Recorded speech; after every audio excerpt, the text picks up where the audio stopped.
Unsere deutsche Nation und das deutsche Volk siegt heil! Como a que aconteceu nos anos 90, quando o Paulo de Cânio comemorava gols fazendo a manifestação fascista, esticando o braço como faziam os fascistas de Mussolini. Só que foi uma total subestimação dos grandes objetivos que Hitler tinha.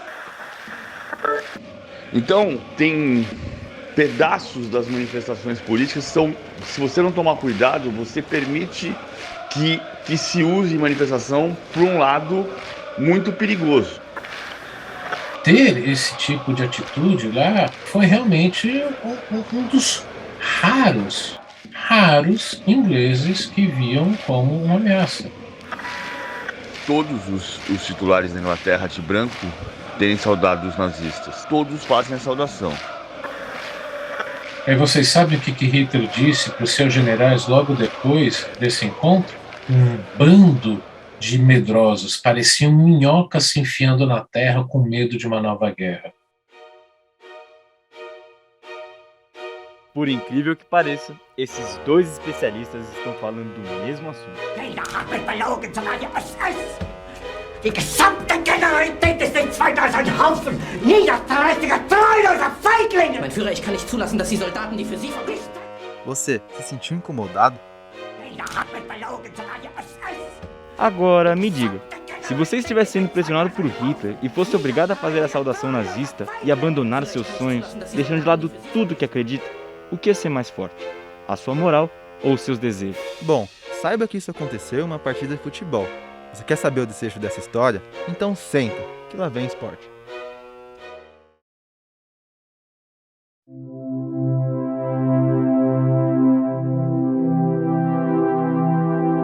Durante a vida, em situações de pressão e muito nervosismo, é natural tomarmos decisões de que não nos orgulhamos. Eu e você com certeza gostaríamos de guardar alguma situação que vivemos e, se pudéssemos, apagá-las dos registros.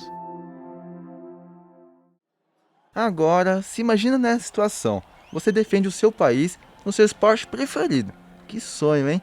Em um estádio lotado, com mais de 110 mil torcedores, um clima frio, mas com tanta adrenalina no corpo que isso passa despercebido. Que nem na final de uma interclasse, sabe?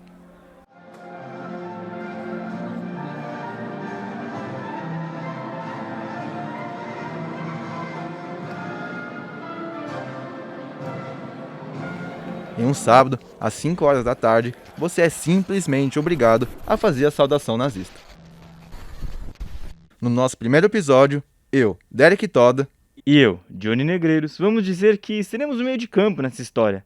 Mas não pense que estamos sozinhos. quem está no nosso time e vai nos ajudar a contar a história do jogo Inglaterra contra a Alemanha nazista é o Paulo Vinícius Coelho, o PVC, um dos mais respeitados jornalistas esportivos do Brasil. Dê o pontapé inicial, PVC. Esse foi o primeiro amistoso de uma série de 3 amistosos da excursão da Inglaterra à Europa continental no fim da temporada 37-38. E o doutor em Geopolítica pela USP, professor da SPM, Gunther Hust, que explicará todo o rolê fora das 4 linhas. Por favor, sua vez, Gunther. Principalmente o Chamberlain, que era o primeiro-ministro britânico, estava numa política que ficou conhecida como política de apaziguamento.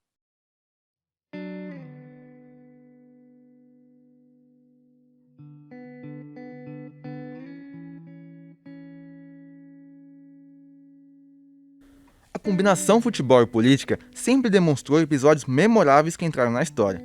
Em muitos encontros entre o esporte mais conhecido do mundo, junto ao que acontece por trás da manga de um estado, um país, uma ideologia ou aquela velha política, seus motivos de encontro e suas consequências devem sempre ser analisadas caso a caso.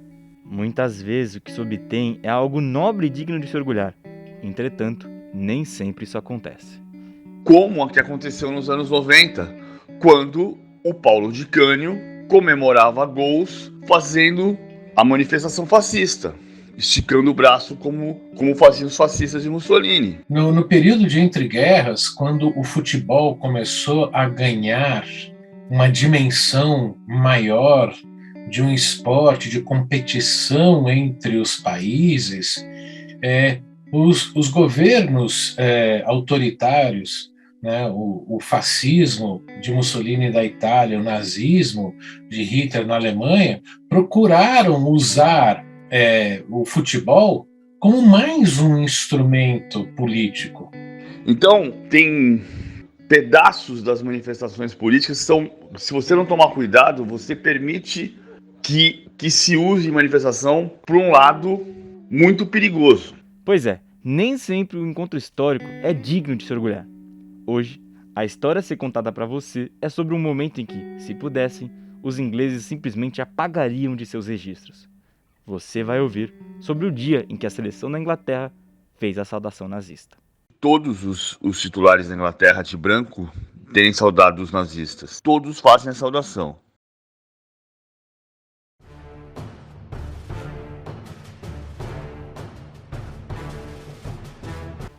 Para entender o jogo realizado em 14 de maio de 1938 entre Inglaterra e Alemanha no memorável Estádio Olímpico em Berlim, você precisa voltar um pouco no tempo e entender o que rolava na época. O Hitler estava se aproveitando que as duas principais democracias da Europa não queriam entrar numa guerra novamente, ou seja, Inglaterra e França. A Primeira Guerra Mundial, que até aquele momento já era conhecida como a Grande Guerra, então a Grande Guerra foi inclusive conhecida como a guerra para acabar com todas as guerras. E o Hitler, que assumiu em 1933, estava num processo de rearmamento da Alemanha, e ele começou um processo de questionar todos os tratados, todas as imposições que foram colocadas pelos, entre aspas, vencedores da Grande Guerra contra a Alemanha. E ele foi questionando tudo isso e sempre um processo de ameaçar e voltar atrás para tirar vantagens, principalmente de ingleses e franceses. O Chamberlain, que era o primeiro-ministro britânico, estava numa política que ficou conhecida como política de apaziguamento. Tentar satisfazer as demandas de Hitler de uma forma o máximo possível pacificamente para se evitar uma nova guerra. A Europa era um verdadeiro barril de pólvora. Os alemães não engoliram o Tratado de Versalhes, um acordo proposto pela Tríplice Entente, que foram os vencedores da Primeira Guerra Mundial, escalados pela defesa russa, o meio de campo italiano e o ataque composto por França e Inglaterra. Estes dois últimos defendiam que a Alemanha deveria sofrer punições mais severas e pesadas do que os outros derrotados da guerra. Dessa forma, os alemães não engoliram o tratado de forma prazerosa, sentindo-se humilhados diante do acordo. Não foi algo tranquilo de se aceitar, sabe? Acompanhado disso, o cenário financeiro devastador abriu caminho para a ascensão de Adolf Hitler ao poder e o fim da república conhecida como Weimar. Assim, a população estava vivendo uma situação dramática. A inflação, para você ter noção, foi uma das maiores já registradas na história. Mesmo com tudo isso, Heil Hitler significava muito para eles. Bom, saudação nazista é o Heil Hitler, né, que é uma forma do reconhecimento, primeiro pelos próprios militares, mas também pela população, de Hitler ser reconhecido como o líder supremo da Alemanha nazista. Então virou um simbolismo muito forte, porque não era só o simbolismo da Alemanha nazista, era o simbolismo da liderança de Hitler. Por isso tão pesado e tão forte que se tornou essa saudação. Aqui, é importante você saber que Hitler se pautava pela teoria do espaço vital. Tá, deixa eu te explicar melhor. Se fazia necessário unir os antigos povos germânicos em um único território, envolvendo boa parte da Europa Central. Com uma guerra prestes a acontecer, o governo britânico marcou esse amistoso contra os nazistas. Goebbels, ministro da propaganda de Hitler, viu o clássico como uma grande chance de demonstrar a suposta superioridade da raça ariana. De acordo com a própria declaração do ministro, abre aspas, uma vitória no campo de futebol é mais importante para a população do que a conquista de uma cidade em território inimigo, fecha aspas. Para ele, vencer os inventores do futebol seria uma oportunidade ímpar e uma estratégia interessante para engajar a população.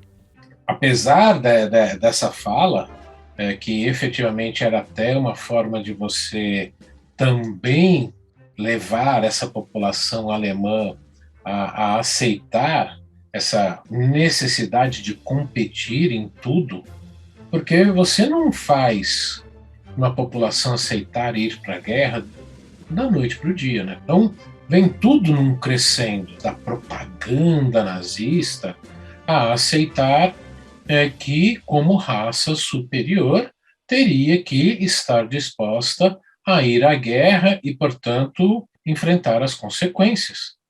Vale te lembrar que, aproximadamente 2 meses antes, a Alemanha ganhou reforços para a sua seleção, o Wonder Team, como ficou conhecida a seleção austríaca. No entanto, os recém-incorporados não puderam atuar. Assim, a Alemanha se tornava a favorita, possuía uma invencibilidade de 16 jogos.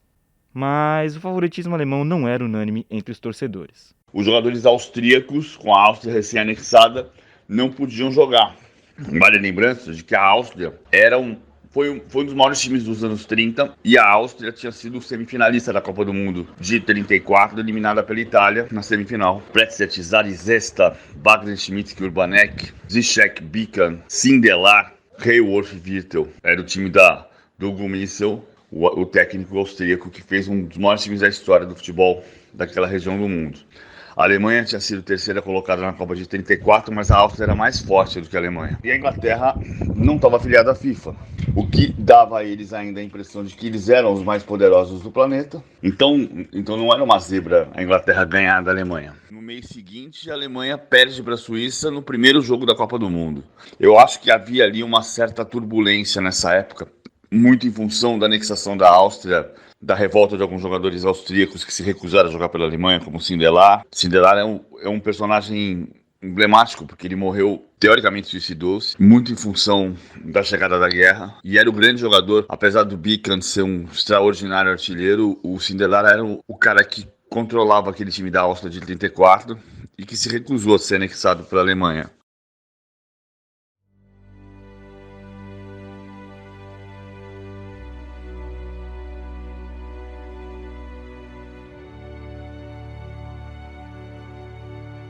Sábado, 14 de maio de 1938. A primeira partida dos 3 jogos estava para começar. Só que, como todo grande jogo, o clima quente e a pressão começaram dentro do vestiário.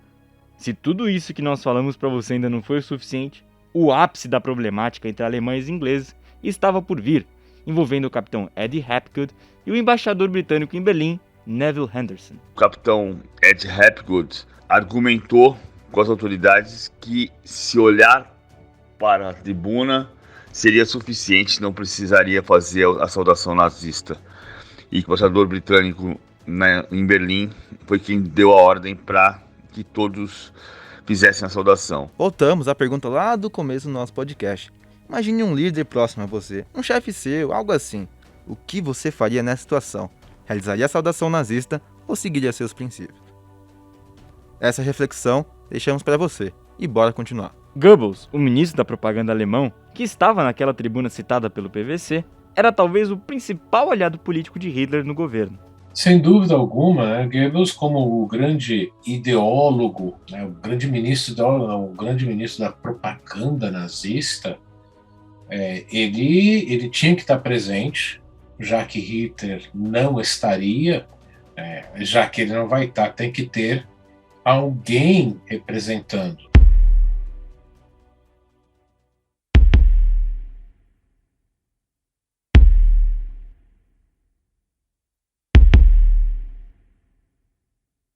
O hino alemão se inicia, braços estendidos em 120 graus, palma da mão direcionada para baixo.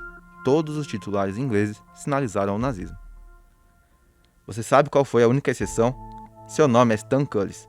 É preciso entender o que acontecia naquele momento para imaginar tamanho ato de coragem.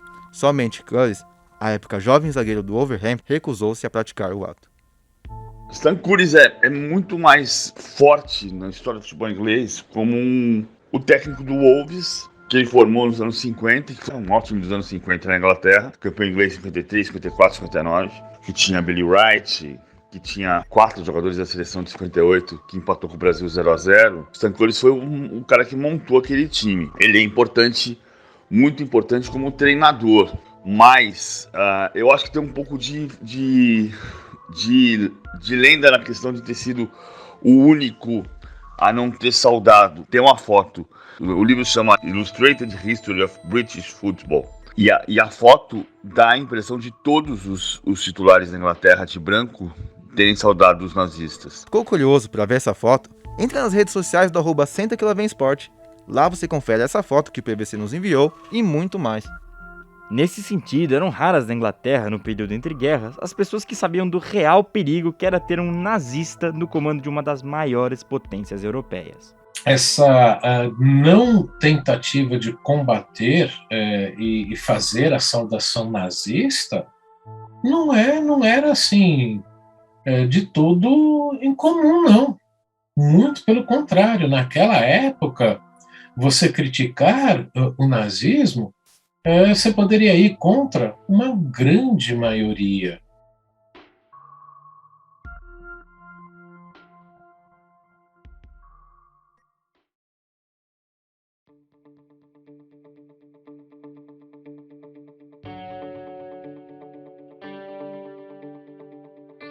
Em grandes jogos que carregam lugares guardados na história, seu clima, suas expectativas e a ansiedade do público começam muito antes de soar o apito inicial. Os governantes nazistas, considerando o jogo fundamental, colocaram a Alemanha em treinamento intensivo durante 2 semanas antes da partida. Os treinos foram realizados na Floresta Negra, região no sul da Alemanha. A iniciativa é vista como extraordinária para a época. Já a seleção da Inglaterra chegava depois de uma temporada tipicamente cansativa, sabe? Jogando de modo comum, igual todas as seleções, sem nenhum treinamento ou preparação especial. Não só isso, a equipe nazista tinha muito mais experiência em jogos internacionais. Para os ingleses, apenas o capitão Eddie Hapgood e o atacante Boston Clifford fizeram mais de 10 jogos longe de casa. A Alemanha abria o placar no quesito pré-jogo. Mas o que há de comum entre uma final de campeonato do Maracanã, um clássico Boca e River na Bomboneira ou uma decisão de Copa do Mundo? Estádio lotado. Às 5 da tarde, o Estádio Olímpico de Berlim se fazia palco para mais de 105 mil torcedores. A importância dessa partida era possível observar até mesmo no árbitro selecionado. O escalado era John Lingnus. Seu estilo de arbitragem era marcado pela elegância dos trajes. Apitava vestindo terno e gravata, como de praxe em grandes ocasiões, além de usar sua tradicional boina. Opa, não pense que esbanjava qualidade apenas em suas vestimentas. John apitou 3 Copas do Mundo e foi inclusive árbitro na final do Mundial de 1930. Dentro do Olímpico estão escaladas as equipes. Hans Jakob, Paul James, Reinhold Musenberg, Andreas Kupfer, Ludwig Goldenbrunner, Albin Kiesinger, Ernest Lenner, Rudolf Gelesch, Josef Gauchel, Friedrich Zeppan, Johann Passer. Já os ingleses, com o goleiro Victor Woodley, nas laterais, Bert Sproston e Kenneth Willingham, na zaga, o capitão Eddie Hapgood e Alfred Joven. O meio de campo era composto por Donald Gales, Stanley Matthews e John Robinson. Já no ataque, Leonard Gooden, o experiente Clifford Bass e o centroavante Frank Broom.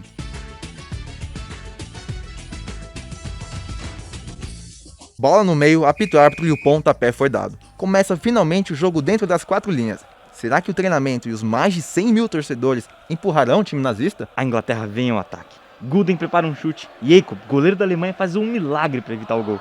Mas no rebote, Cliff Basting, com sua experiência, abre o placar com um voleio bem colocado. 15 minutos do primeiro tempo, a Inglaterra toma vantagem. A raça e a determinação germânica não desistem tão cedo.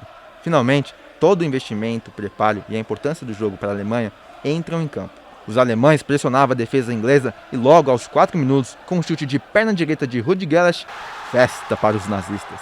Aos 20 da primeira etapa, 1-1 em Berlim. A Alemanha conseguiu o empate. Se ideologias e investimento entrassem em campo, com certeza o futebol simplesmente deixaria de ser o esporte mais amado do mundo. Aos 26 minutos, em uma falha que um goleiro alemão deixou um canto aberto desnecessariamente, os ingleses não perdoaram, com o meio-campista Robinson, novamente britânicos na frente. 2-1 para a Inglaterra. Como uma equipe consegue superar uma ideologia toda? Como superar os 16 jogos de invencibilidade alemã? Como? Depois de 2 minutos, Walsh fez um passe de videogame penetrante na defesa alemã que deixa o jovem estreante Broom em boa condição de marcar. Gol! 3-1. O gol serviu como um banho de água fria para os alemães, desanimando totalmente a equipe. Diante dos líderes nazistas Hermann Göring, Rudolf Hess e Joseph Goebbels, a Inglaterra fazia o quarto gol. Stanley Matthews dominou o lançamento com toda a categoria, carregou a bola mostrando todo o seu individual, deixou 3 zagueiros alemães na saudade e chutou de forma indefensável para o goleiro Jacob. O primeiro tempo agitado está para finalizar. Mas antes a Alemanha ter seu último ataque e faz o segundo gol, um chute que acabou com o goleiro inglês. Apito o árbitro, fim da primeira etapa. Mas não perca a conta, hein? 4-2 para a Inglaterra. Mesmo com a vitória parcial do time inglês, o sentimento não é de se bater no peito. As equipes trocam de lado, bola ao centro e começa a segunda etapa. Logo no começo, com um chute rasteiro que Jacob não esperava, Robinson restaura a vantagem em 3 gols. O conflito entre os dois dentro de campo continua. Jogo pegado. Normalmente em goleadas, o time derrotado acaba perdendo a cabeça. Em confusão entre Woodley e o lateral direito Bert Sprosson, os alemães aproveitam a bagunça e fazem o terceiro gol. 5-3 e a esperança nazista continua. O final da partida se aproxima. Faltando apenas 10 minutos, um chute de longa distância antes da grande área, a 30 metros do gol. Um golaço! Espanta a coruja. Lynn Gooden decreta o placar da partida. Vitória inglesa dentro do Estádio Olímpico em Berlim.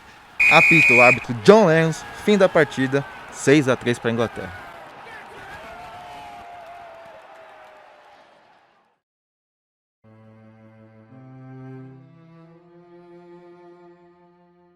A derrota da seleção alemã perante os líderes nazistas pouco importa. Para o ministro da propaganda de Hitler, Goebbels, o título estava feito. O gesto nazista realizado pelos defensores do escudo britânico, o símbolo que os jogadores realizaram naquele 14 de maio, por aqueles que são justamente conhecidos por serem os inventores do futebol, para Goebbels e toda a Alemanha já era suficiente. Isso mostra muito mais, o problema é esse desespero do governo Chamberlain em conseguir negociar com Hitler. Tanto que quando ele voltou dessa negociação em Munique, ele fez um discurso dizendo que é um grande acordo dos séculos, conseguimos mais 100 anos de paz para a Europa. O jogo, e perdendo até uma forma de fazer o quê? Nós temos que a desforra, nós temos que continuar nesse embate. Se não é no campo de futebol, no campo de batalha. Não é à toa que se os ingleses, se pudessem, apagariam de sua memória este jogo. Se pudessem. Porém, atitudes de coragem em situação de tensão, conflitos e principalmente se guardar e ser fiel aos seus princípios, como fez o jovem Stankulis, assim normalmente se criam lendas. Anos depois, a Inglaterra e a Alemanha iniciavam outra disputa. Só que dessa vez, infelizmente, na Segunda Guerra Mundial, envolvendo mais de 60 milhões de vítimas.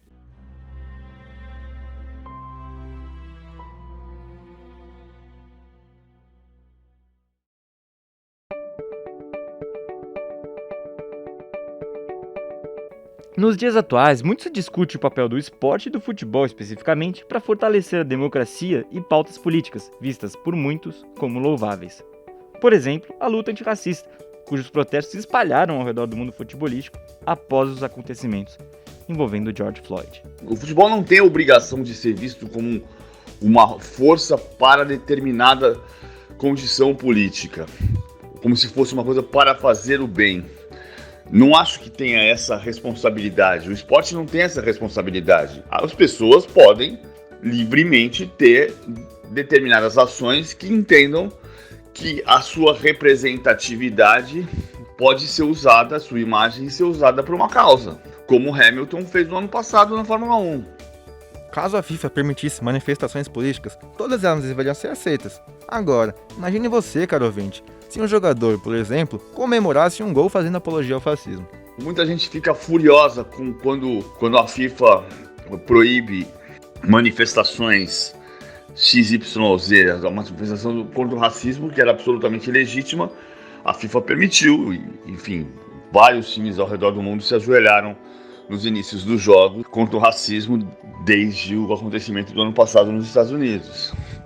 Mas, por mais equivocada que seja a FIFA em muitas das suas determinações, há razões para você tomar esse cuidado. Por exemplo, se você fortaleceu a ideia de que alguém pode entrar com uma camiseta por baixo da camisa do seu clube por exemplo, com uma foice e um martelo, ou com o dizer de um partido político, você vai ser obrigado a admitir outro tipo de manifestação, como a que aconteceu nos anos 90, quando o Paulo de Cânio comemorava gols fazendo a manifestação fascista, esticando o braço como faziam os fascistas de Mussolini. Eu tenho um grande receio de que essa vontade de muita gente querer ser cool, né, de embarcar em muitas campanhas e acabar se tornando mais uma moda, né? E como tantas outras, alguém que já tem um pouquinho mais de idade, como já viu muitas modas virem e irem, algo tão importante ser tratado como mais uma moda. E daqui a pouco desaparecer, porque apareceu uma outra no lugar.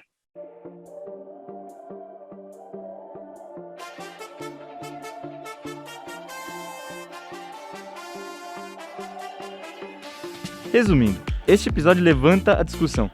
É bom misturar esporte com política? E você, o que achou dos ingleses saudando Adolf Hitler? Acha que a FIFA deveria liberar manifestações políticas? Deixe sua opinião nos comentários, caso esteja nos ouvindo pelo YouTube, e até o próximo Senta, lá vem Esporte.